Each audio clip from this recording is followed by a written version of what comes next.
Shikues të dashur, tashmë jemi rikthyer në studio dhe siç e kam paralajmëruar që nga mëngjesi, tani më flasim për sektorin energjetik këtu në Kosovë. Në kohën kur në Kosovë edhe po zhvillohet një debat i gjerë mbi projektin e gazit amerikan, vendi po vazhdon të përballet po ashtu edhe me një prej sfidave më të mëdha të sektorit energjetik, që është diversifikimi e burimeve të furnizimit me energji elektrike. Pavarësisht edhe përpjekjeve mbase edhe ndër vite, prodhimi i energjisë mbetet kryesisht i mbështetur në termocentralet me thëngjell. Tashmë flasim edhe për atë se cila është gjendja aktuale e termocentraleve, çfarë ndikimi pritet të kenë këto investime në rehabilitimin e tyre dhe në projektet për mbrojtjen e mjedisit, dhe po ashtu a mund të shndrohet Keko përveç se në një prodhues të energjisë nga thëngjilli, edhe në një prodhues të rëndësishëm për energji të pastër. Të gjitha këto i flasim me Skënder Busolli, i cili është udhëheqësi i Departamentit për Marrëdhënie me Publikun dhe Komunitetin në KEK, dhe të cilin tashmë kam kënaqësi që kam këtu në studio dhe do i flasim të gjitha këto detaje. Zoti Skënder, mirëmëngjesi, faleminderit që shumë është kënaqësi. Mirëmëngjesi, faleminderit për ftesën. Mirë se na ke ardhur, kemi kënaqësi që sot bashkë do të flasim lidhje me sektorin energjetik dhe po ashtu siç e potencova, kur tashmë edhe në Kosovë po zhvillohet edhe një debat i gjerë mbi projektin e gazit amerikan. Po e nisim bisedën fillimisht në lidhje me atë se çysh po shkon situata tashmë këta 6 muajt e parë të këtij viti.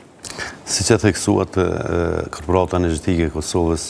është një prodhuesi i energjisë elektrike e cila mbulon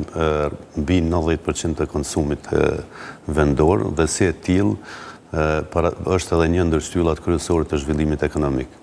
Tani, ne zakonisht në këtë periudhë i bëjmë remontet e rregullta vjetore, të cilat janë edhe si parapërgatitje të njësive për sezonin dimror. Megjithatë, ne jemi edhe në një fazë transformuese të Kekut, e cila po ndodh pas më shumë se 4 dekadave dhe është një transformim i rëndësishëm së paku 3 njësive që janë të parapara dhe me strategjinë kombëtare të energjisë, që janë 2 njësitë e Kosovës B, të cilat e kanë edhe prodhimin më të madh, sepse deri më tani kanë prodhuar 260 deri 270 megawatt për orë secila njësi, dhe njësia A3 e termocentralit Kosova A, si dhe gjithashtu jemi edhe në projektin solar, në procedurat të nderimit. Pra gjitha këto investime, gjitha këto projekte kanë një vlerë kapitale dikun prej mbi 500 milion eurove. 266 milion euro janë vetëm në termocentralin Kosova B, rreth 137 milion janë të dedikuara për njësinë A3 të termocentralit Kosova A, 104 milion janë për projektin solar, që është një mix fundësh, është një grant prej 30 milion nga WBIF, ndërkaq kemi edhe kredite buta nga KfW dhe Banka Evropiane për investime.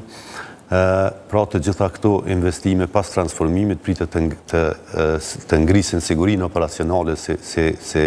fillim, pastaj pritet të ngritet gjatësia e këtyne njësive edhe për 20 vitet e ardhshme. Si dhe do të ketë edhe natyrisht do të ketë edhe projekte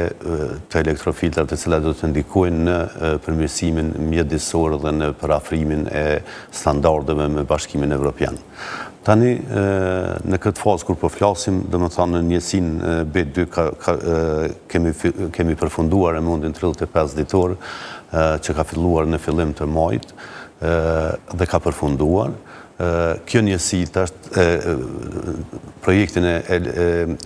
modernizimit turbinave ka përfunduar vitin e kaluar dhe rezultatet vetëm shihen tani, sepse tani kjo njësi do të operoj pa ndërprerje deri në prill të vitit të ardhshëm, kur planifikohet të filloj projekti i ndërtimit të elektrofiltra në këtë njësi. Ndërkohë që në njësinë B1, siç e cekëm, janë duke u zhvilluar 2 projekte krahase, për neve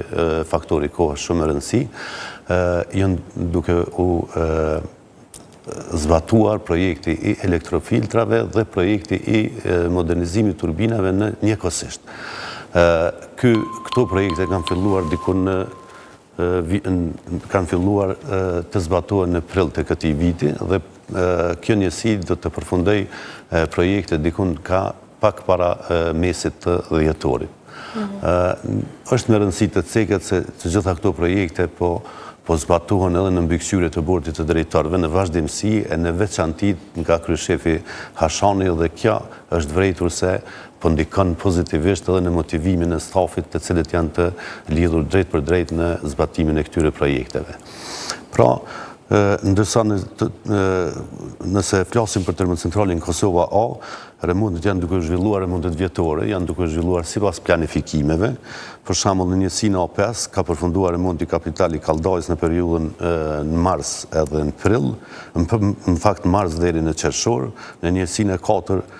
ka përfunduar ripjarimi vjetor dhe planifikohet të rikthehet sot gjatë ditës, domethënë dje ka filluar startimi ose dje në orët e hershme të mëngjesit, ndërsa në njësinë A3 është planifikuar riparimi vjetor në periudhën 25/8 deri me 23/9/2026, me çka do të përmbyllet cikli i investimeve, domethënë sa i përket riparimeve kapitalit. Dhe me këtë do të rritet siguria operacionale që gjatë periudhës së dimrit të kemi një operim stabil. Vlen të theksohet edhe një gjë që nga viti i kaluar, domethënë pikërisht nga 19 dhjetor Keku ka filluar të ndryshojë standardin e ofrimit të kapaciteteve, sepse pas luftës ne kemi operuar zakonisht me 4 njësi, 2 njësi të Kosovës A dhe 2 njësi të Kosovës B. Ndërkohë që një njësi gjithmonë ka qenë si ne i thojmë se rezervë nxehtë për rastet emergjente. Ndërkohë që me rritjen e kapacitetit në dimrin e kaluar, që lëm pas, ne kemi operuar nga 19 dhjetori me 5 njësi. Vlen të theksohet edhe një gjë që sipas statistikave që i kemi, domethënë prej vitit 2013 kur është bërë ndarja ose shturja e ketësit distribuimit dhe furnizimit, Keku ka operuar me 5 njësi vetëm në ditë të caktuar dhe ka punuar me 3-4 ditë ose 5 ditë. Këtë vit, vetëm në 3 mujorin e parë, në janar, shkurt dhe mars, kemi arritur të operojmë me 5 njësi për 30.4 ditë. Domethënë është edhe një rekord i arritur këtë vit. Gjithashtu, është me rëndësi të theksohet se edhe gjatë kësaj periudhe, domethënë pavarësisht këtyre investimeve, pavarësisht që i kemi në njësit në duke u zbatuar këto projekte kapitale, në qershor kemi arritur të ofrojmë në dispozicion kapacitet prej 108% në krahasim me kërkesën e konsumit. Kjo vlen të theksohet se nuk është orë për orë, energjia ofrohet orë për orë, ka pas raste kur kemi mbuluar 120 dhe 150, ka pas raste edhe 80, po në një mesatare kemi mbuluar 108.2% ose e kemi të i kalu me 8.2% konsumin.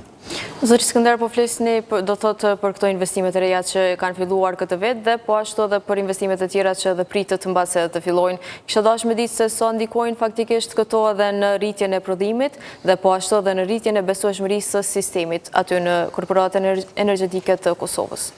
Po, sigurisht këto përveç siç e ceka, sepse transformimi ne prioritet e kemi edhe energjinë solare, po duhet të kuptojmë se pako dhe për 20 vite të ardhshme baza e energjisë mbetet në energjinë termike. Pra, sipas planifikimeve, sipas projeksioneve që i kemi, në Kosovën B, nga 2 njësitë e Kosovës B, që deri më tani kam prodhuar 260 deri në 270 MW, parashihet që ky kapacitet të ngritet në 330 MW, apo do të shtohet 60 MW për secilën njësi. Edhe Kosova A, gjithashtu që prodhon 135-140 MW, pritet të arrijë kapacitetin prej 215 MW, që me përfundimin e këtyre projekteve deri në fund të vitit 2027, nëse gjithçka shkon sipas planifikimit, do të kemi afërsisht rreth 180 MW vetëm nga njësitë shtesë, vetëm nga njësitë ekzistuese. Kur t'i shtojmë kësaj edhe 100 MW energji solare, e cila pritet të përfundojë ose në fund të vitit 2027 ose në fillim të vitit 2028, domethënë KEK do të shtojë një kapacitet prej 280 MW. Përveç kësaj, siç e theka edhe më herë, shtohet siguria e operimeve, reduktohet remontet kapitalit që janë bërë gati çdo vit dhe do të kemi një stabilitet më të mirë energjetik. Përveç stabilitetit, kisha dashur me i ditë zotëri Skënder edhe disa prej investimeve të reja që mbase edhe janë planifikuar dhe do të implementohen edhe gjatë viteve të ardhshme. Do thotë momentalisht, aktualisht, siç e ceka, tani jem duke zbatuar këtë plan ambicioz të projekteve investive që thash se e kapin shifrën 500 milion euro, edhe me këtë, do më thonë se na krahas, na jem duke operu në dy drejtime. Do më thonë një, rritjen e sigurisme dhe modernizimin e njësive ekzistuese, të cilat janë bazë e energjisë elektrike, dhe pjesa tjetër është që ne jemi duke punuar intensivisht edhe në energjinë e ripërtitshme. Si rrjedhoj, ne kemi krijuar divizionin e energjisë ripërtitshme vitin e kaluar dhe kemi një staf shumë të ri dhe shumë ambicioz, të cilët janë duke punuar shumë në drejtim të zbatimit të këtij projektit. Tash projekti solar vetëm ka filluar faza e para kualifikimit, ka filluar diku në mars, në shkurt të këtij viti ka qenë afati fundit i dorëzimit të aplikimeve dhe momentalisht jemi duke i shqyrtuar ato dhe duke punuar njëkohësisht paralelisht edhe në përgatitjen për fazën e dytë ose fazën kryesore, që është tenderimi për dizajnim dhe ndërtim të kapaciteteve të reja. Po besoj që njëri prej këtyre projekteve, apo po besoj që keni edhe projekte të cilat edhe janë duke u zbatuar për me reduktua dhe ndikimin e termocentraleve? Po natyrisht. Do më thonë krahas, ne kur po themi transformimi është i rëndësishëm në gjitha fuqat. Do më thonë ka ndikim fillimisht në ngritjen e jetëgjatësisë për 20 vitet e ardhshme, sigurinë operacionale, ngritjen e sigurisë operacionale dhe një komponent shumë e rëndësishme është edhe projekti i Bashkimit Evropian që është duke ndodhur në dy njësitë e Kosovës B, e cila parashihet që të operoj në përputhje të plotë me standardet e Bashkimit Evropian edhe sa i përket emitimeve të fluorit dhe të gastrave. Njëkohësisht edhe termocentrali Kosova A, do më thonë njësia O3, parashihet që me modernizim janë të parapara edhe komponenta ambientale e cila do të operoj, sepse do të kemi parasysh që në kohën kur janë ndërtuar këto termocentrale në vitin 83-84 Kosova B, ndërsa në vitet e 60-70 termocentrali Kosovës A, standardet mjedisore në atë kohë kanë qenë dikun për 220 mg për metër kub, ndërkohë tani kanë ra në terin vitet e fundit ka qenë 30, tash është 20. Na me këto investime parashohim që të vendosen sistemet më të avancuara të elektrofiltrave të cilat do të operojnë në përputhje me standardet aktuale të Bashkimit Evropian. Edhe qysh, a kështë mujtë ma shpjegu pak, për shembull, se qysh përputhën do të thotë këto investime me standardet evropiane, konkretisht për mbrojtjen e ambientit, e gjë që është shumë i nevojshëm këtu në Kosovë. Po vetë vlera e projektit prej mbi 100 milion euro është ndërtimi i elektrofiltrave, sepse shpesh kemi ndodhur të hasemi kur i keni ndërruar elektrofiltrat herën e fundit. Elektrofiltrat nuk janë rrupe prej ndërtimit tyre. Do më thonë është për herë të parë po ndodh pas 4 dekadave ndërtimi elektrofiltrave. Do më thonë është ndërtim, janë elektrofiltra komplet të ri, të cilat janë, do më thonë, tamam sikur një termocentral i ri që punohet ku do të ikon tjetër në Evropë. Edhe këto do të ulin, se tashti në atë kohë kanë qenë 220, po kohën e fundit kanë shkuar 260 mg. Do më thonë paramendor për 260 mg me ranë në 20. Është 100% është reduktimi e emitimeve dhe i gasnave. Se krahas projektit të elektrofiltra bëhet edhe projekti i Denoxit. Do të thonë janë dy projekte të cilat kanë zbatu njëkohësisht edhe mund të themi saktë se do të thonë me përfundimin e këtyre projekteve ne do të operojmë njëjtë sikur një termocentral në Bashkimin Evropian. Zotëri Skënder, megjithatë më duhet me pyet, po flasim vazhdimisht edhe për një prodhim të lartë të energjisë elektrike, edhe po ashtu e kemi shumë herë, shumë raste kur edhe në sa i përket deskut informativ dhe po ashtu edhe këtu në Koa.net ne raportojmë vazhdimisht edhe për mungesë të energjisë elektrike dhe po ashtu kemi vazhdimisht edhe ankesa të qytetarëve që jetojnë në zona të ndryshme të Kosovës dhe përballen edhe me mungesë të energjisë elektrike mbase deri në 10 orë. Qysh e komentoni këto dhe pse ndodh kjo? Një gjëni tash fillimisht na e kemi shpjegu që sa herë kemi shpjegu që nga viti 2013 përgjithësit janë të ndara. Më thanë që nga viti 2013, kur është privatizu distribuimi edhe rrjeti dhe distribuimi, Korporata Energjetike e Kosovës ka përgjithësinë vetëm për prodhimin e energjisë elektrike. Dhe ne mundohemi që sa më shumë t'i mbajmë njësitë në operim, sepse për ndryshe ne humbim, jemi ata të parë që humbim. Mirë po, te pjesa e furnizimit ne realisht as nuk e dim sa është konsumi, as nuk e dim kur nalet, as kur ka mungesë të energjisë elektrike, sepse ne të gjithë kapacitetin që kemi në dispozicion e ofrojmë tek operatori tash kompania për distribuim Kesko, të gjithë kapacitetet që i kemi, dhe shumicën e kohës të prisat, do më thonë, ose i dërgojmë në Alpex, ose i shesim përmes ankondeve. Për ndryshe, kjo përgjithësi nga viti 2013 ka kaluar tërësisht tek kompanit Kec dhe Kesko, dhe Kek merret vetëm me prodhimin.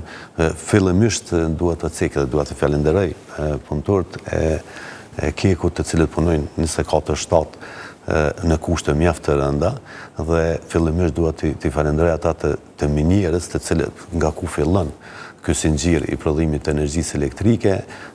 deri te ata të termocentraleve. Megjithatë, po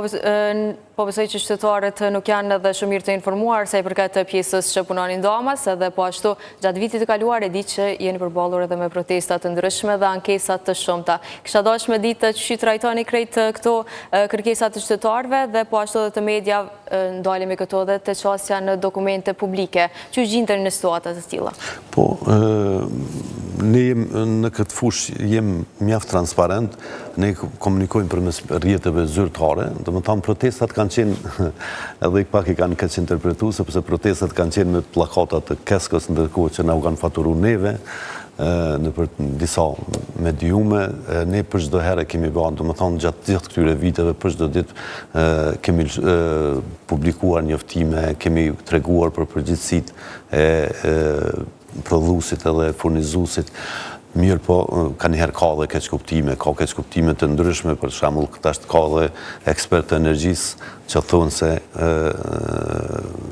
projekti elektrofilta kanë diku në mos rritjen e kapacitetit që nuk ka,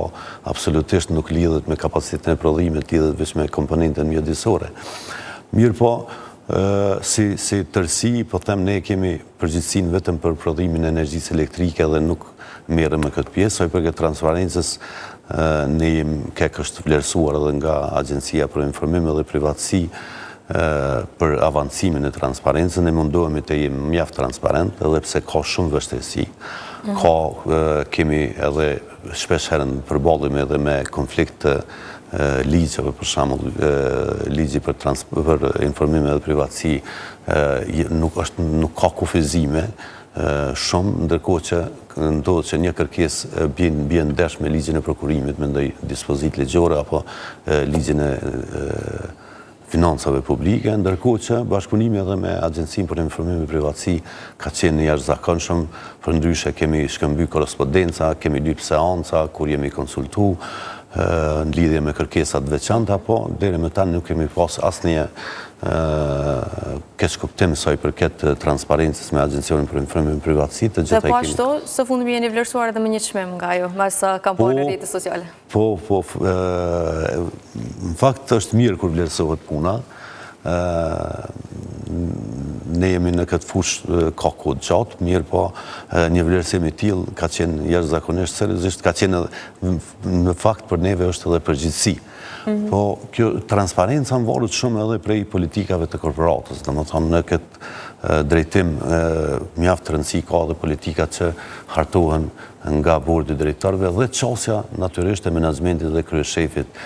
sa i përket transparencës. Ka,